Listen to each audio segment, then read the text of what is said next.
एक काली भैंस bus stop की सीमेंट वाली बेंच पर जमकर बैठी थी।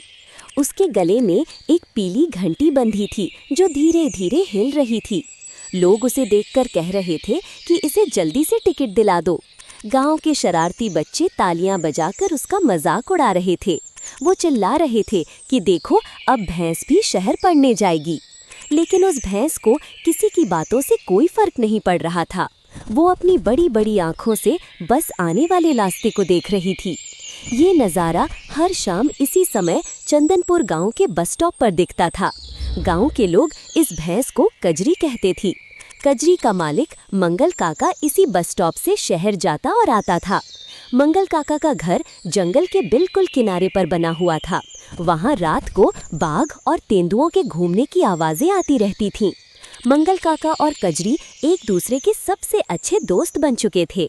मंगल काका अकेले थे और उनका कोई अपना इस गांव में नहीं रहता था। उनका बेटा बहुत साल पहले काम की तलाश में बड़े शहर चला गया था। कजरी ही मंगल काका के लिए उनका पूरा परिवार और सहारा थी। मंगल काका हर शाम शहर से कुछ न कुछ लेकर जरूर आते थे। कभी वो कजरी के लिए ताज़ा गुड़ लाते तो कभी ताज़ा हरा चारा। कजरी भी अपने मालिक को लेने ठीक 5 बजे बस स्टॉप पहुंच जाती थी। जैसे ही बस रुकती और मंगल काका उतरते, कजरी अपनी पूंछ हिलाने लगती थी। मंगल काका उसके माथे को सहलाते और कहते कि चलो कजरी, अब घर चलते हैं। फिर दोनों धीरे धीरे पगडंडी पर चलते हुए अपने घर की तरफ निकल जाते थे। गांव वाले इस नज़ारे को देखकर हमेशा मुस्कुराया करते थे। लेकिन कुछ महीने पहले मंगल काका की तबीयत अचानक बहुत खराब हो गई। उन्हें सांस लेने में तकलीफ होने लगी और वो बिस्तर से उठ नहीं पा रहे थे। पड़ोसियों ने मिलकर मंगल काका को शहर के बड़े अस्पताल में भर्ती करवा दिया। उस दिन से कजरी अकेली हो गई, लेकिन उसने अपना नियम नहीं बदला। वो हर शाम ठीक 5 बजे घर से निकलती और बस स्टॉप पर बैठ जाती। पहली बस आती और धूल उड़ाते हुए रुकती, पर मंगल काका नहीं उतरते। दूसरी बस आती और वो भी कुछ सवारियां छोड़कर आगे की तरफ बढ़ जाती। कजरी की आंखें हर चेहरे को गौर से देखती, पर उसका मालिक कहीं नहीं था। रात होने लगती तो कजरी थक हार कर वापस अपने सूने घर लौट जाती। गांव का हलवाई शंभू उसे देखकर हर दिन ताना मारता रहता था। शंभू ने कहा कि अरियो पगली, अब तेरा मालिक वापस कभी नहीं आएगा। वो बोला कि मंगल तो अब शहर के अस्पताल में ही दम तोड़ चुका होगा। लेकिन कजरी को इंसान की भाषा समझ में नहीं आती थी। उसे बस इंतजार पता था।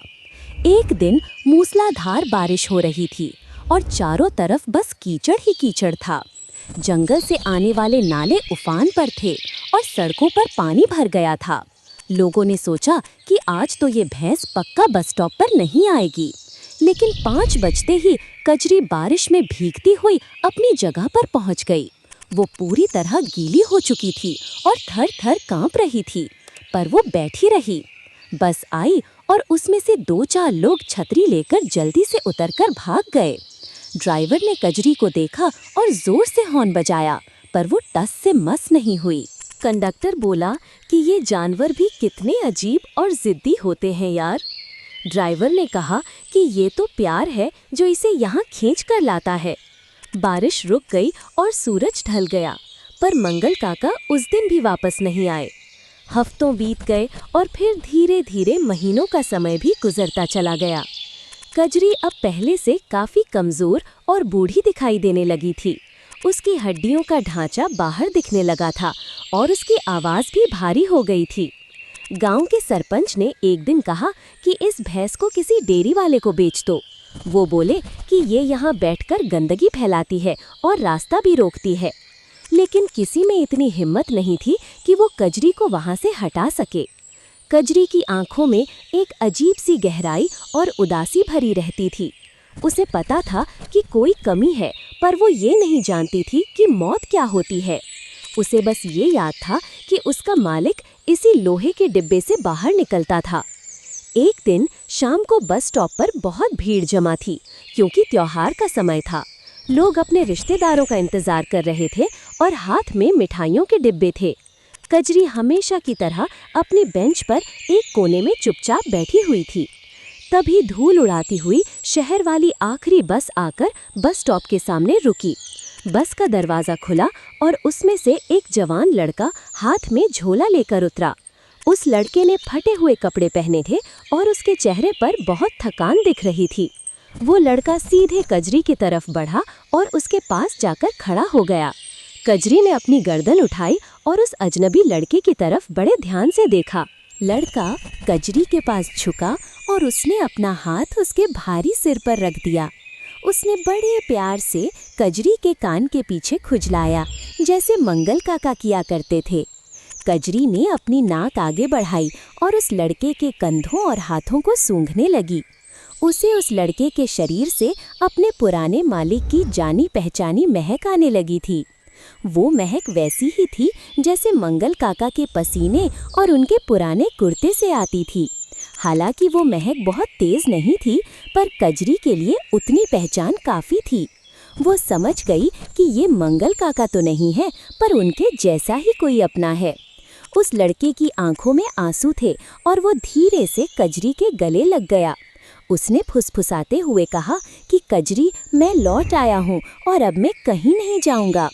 वो लड़का असल में मंगल काका का बेटा था, जो शहर में मजदूरी करता था। उसे पिता की मौत की खबर बहुत देर से मिली थी और वो दुखी होकर लौटा था। उसने कजरी की रस्सी पकड़ी और उसे इशारे से अपने साथ चलने के लिए कहा। कजरी, जो महीनों से पत्थर की तरह वहाँ बैठी रहती थी, तुरंत खड़ी हो गई। उसने एक बार पीछे मुड़कर उस खाली बस स्टॉप और बेंच की तरफ देखा। उसे लगा कि शायद अब उसका इंतज़ार वाला काम हमेशा के लिए ख़त्म हो गया है। वो लड़के के पीछे पीछे जंगल वाले उसी रास्ते पर चलने लगी जो उसके घर जाता था। गांव वाले हैरान थे कि जो भैंस किसी के हटाने से नहीं हटी, वो खुद चल पड़ी। शंभू हलवाई अपनी दुकान से ये सब देख रहा था और उसकी बोलती बंद थी। सूरज पहाड़ियों के पीछे पूरी तरह छिप चुका था और चारों तरफ अंधेरा छाने लगा था। कजरी के गले की घंटी की आवाज़ धीरे धीरे कम होती गई और वो ओझल हो गई। अगली शाम जब 5 बजे और बस आई तो बस स्टॉप पर सन्नाटा पसरा हुआ था। कजरी वहाँ नहीं थी और बेंच पूरी तरह खाली पड़ी हुई थी। लोगों को उस शाम कुछ खाली खाली सा लग रहा था, जैसे कोई रस्म टूट गई हो। कई साल गुजर गए, पर कजरी फिर कभी उस बस स्टॉप पर वापस नहीं लौटी। उसे समझ आ गया था कि जिसकी उसे तलाश थी वो अब किसी न किसी रूप में घर में है। कजरी और उस लड़के ने मिलकर मंगल काका के पुराने घर को फिर से आबाद कर दिया। अब कजरी शाम को बस स्टॉप के बजाय अपने घर के आंगन में घास चबाती रहती थी। इंतज़ार तभी ख़त्म होता है जब हम अपनों को दूसरों में ढूंढना सीख लेते हैं।